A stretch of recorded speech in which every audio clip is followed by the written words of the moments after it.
Hello friends, I hope आप लोग अच्छे हो गए। हमने अपनी पुरानी वीडियो में बात करी थी कि इन्वेंशन की डेफिनेशन क्या है। जो सेक्शन 21J है वो हमको इन्वेंशन बताते हैं इन्वेंशन क्या है। अपनी इस वीडियो में हम लोग बात करेंगे कि क्या क्या इन्वेंशंस नहीं है और कौन कौन सी ऐसी इन्वेंशंस हैं जो इन्वेंशन होने के बावजूद भी पेटेंटेबल नहीं है। तो जब हम सेक्शन 3 की बात करते हैं तो वो हमको बताता है कि क्या क्या इन्वेंशन नहीं है।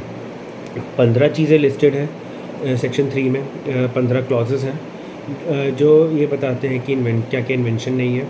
उसमें सबसे पहला आता है सेक्शन 3A, जो हमको ये बोलता है कि कोई भी ऐसी चीज़ जो फ्रिवलस है, जो नेचुरल लॉज के अगेंस्ट है, वो इन्वेंशन नहीं होगी। For example perpetual motion machine, कोई भी ऐसी मशीन जो हमेशा ही मोशन में रहती हो, वो पॉसिबल ही नहीं है, वो नेचुरल लॉज के अगेंस्ट है, तो वो इन्वेंशन नहीं होगी।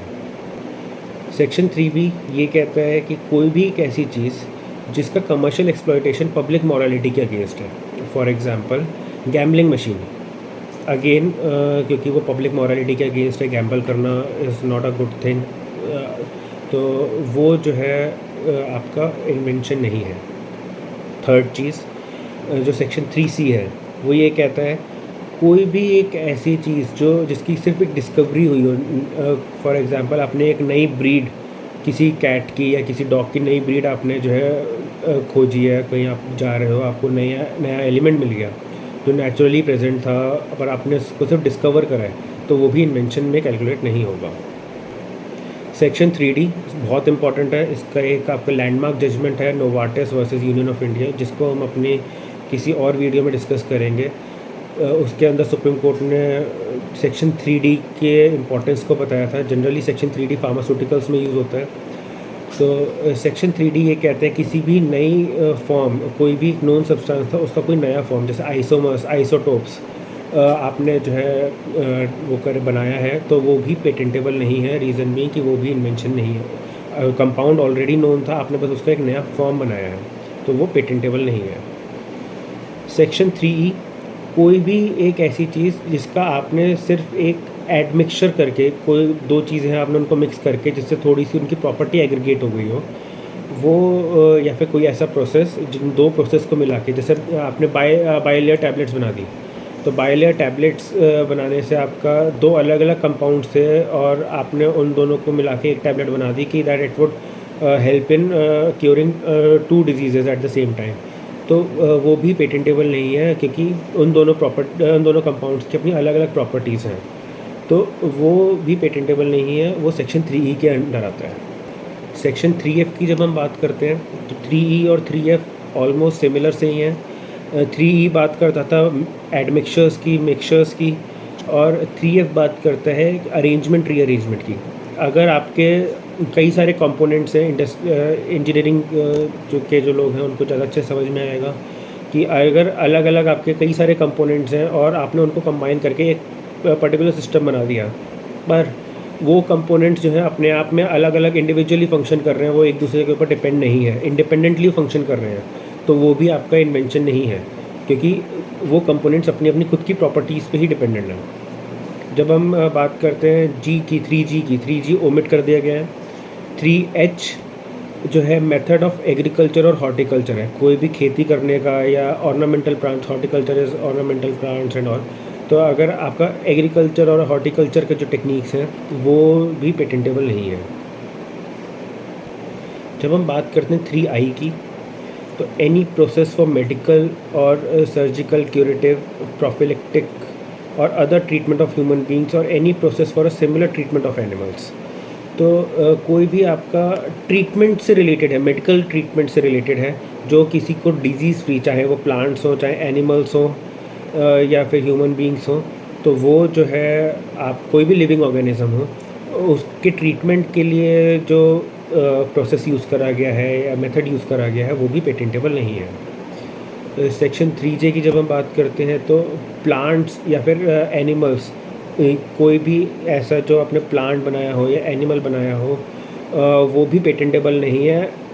जो नई सीड वेराइटीज़ आती है, तो ये इसके लिए अलग लेजिस्लेचर है, प्लांट वेराइटीज़ एक्ट है, जहाँ पे इनको प्रोटेक्ट करा जाता है, पर पेटेंट्स एक्ट में ये प्रोटेक्ट नहीं होंगे। और इसमें एक एक्सेप्शन है माइक्रो ऑर्गेनिजम्स का। अगर आपने कोई लेबोरेटरी एक्सपेरिमेंट में कोई आपका नया माइक्रो ऑर्गेनिज्म बनकर आया है तो उसको आप पेटेंट करवा सकते हो। जब हम बात करते हैं सेक्शन 3K की, तो ये मैथमेटिकल और बिजनेस मेथड्स होते हैं।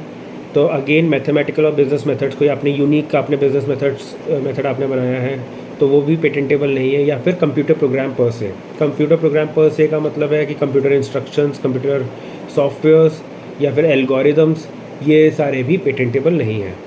ये सारे कॉपीराइट्स में आते हैं। 3L की जब हम बात करते हैं तो L से आप ये देख सकते हैं कि L मतलब लिटरेरी।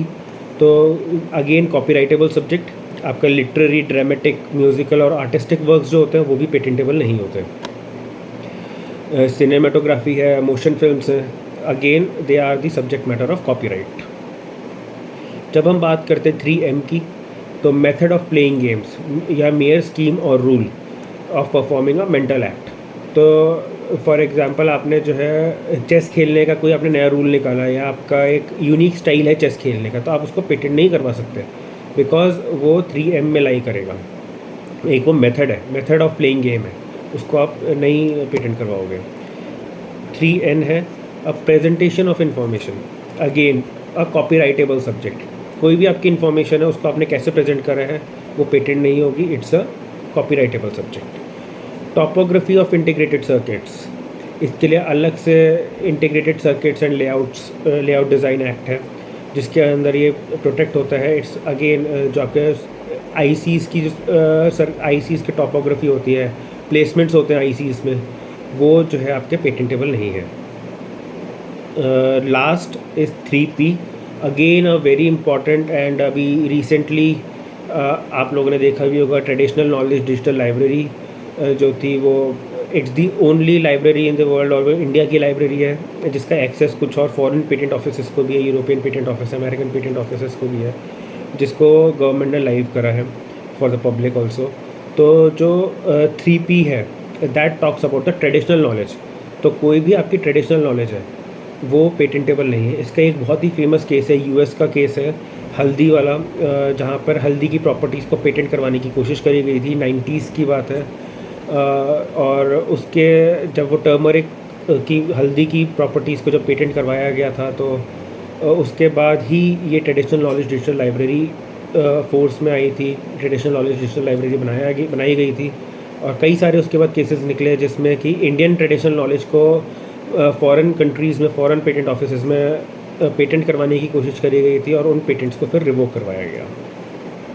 ये तो बात हो गई हमारे सेक्शन 3 की।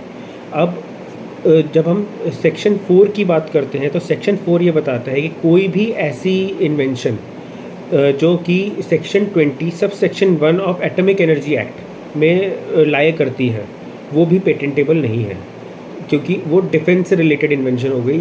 इंडिया को के एक सिक्योरिटी के पॉइंट ऑफ व्यू से उसको हमने नॉन पेटेंटेबल इन्वेंशंस में रखा है। अब section 5 is again omitted. Earlier we used to grant only process patents, not the product patents. पर 2005 से हमने जो है प्रोडक्ट पेटेंट्स भी देने शुरू करे, तो तब ये सेक्शन 5 को हमने ओमिट कर दिया। आई होप आप लोगों को ये वीडियो पसंद आई हो। अगर किसी की कोई क्वेरी है तो वो कमेंट सेक्शन में लिख सकता है या फिर मेरी अपने कॉन्टैक्ट इन्फॉर्मेशन भी डिस्क्रिप्शन में होगी, तो आप मेरे को या तो टेक्स्ट कर सकते हैं या फिर मेरे को मेल लिख सकते हैं और मैं जैसे ही टाइम मिलेगा मैं उसका रिप्लाई करूँगा।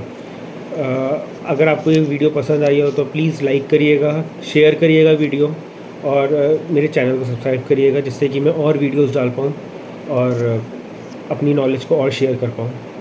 कोई भी सजेशन है कैसे मैं वीडियो को और इम्प्रूव करूँ या कोई और नई इन्फॉर्मेशन आपको चाहिए तो आप वो भी मेरे से पूछ सकते हैं कमेंट्स में। अपनी नेक्स्ट वीडियो में हम लोग बात करेंगे कि कौन कौन पेटेंट को अप्लाई कर सकता है, तो प्लीज़ स्टे ट्यून्ड। और जैसे ही नेक्स्ट वीडियो आएगी आप को नोटिफिकेशन आ जाएगा। अगर आपने सब्सक्राइब करा होगा तो please do subscribe the channel. Thank you.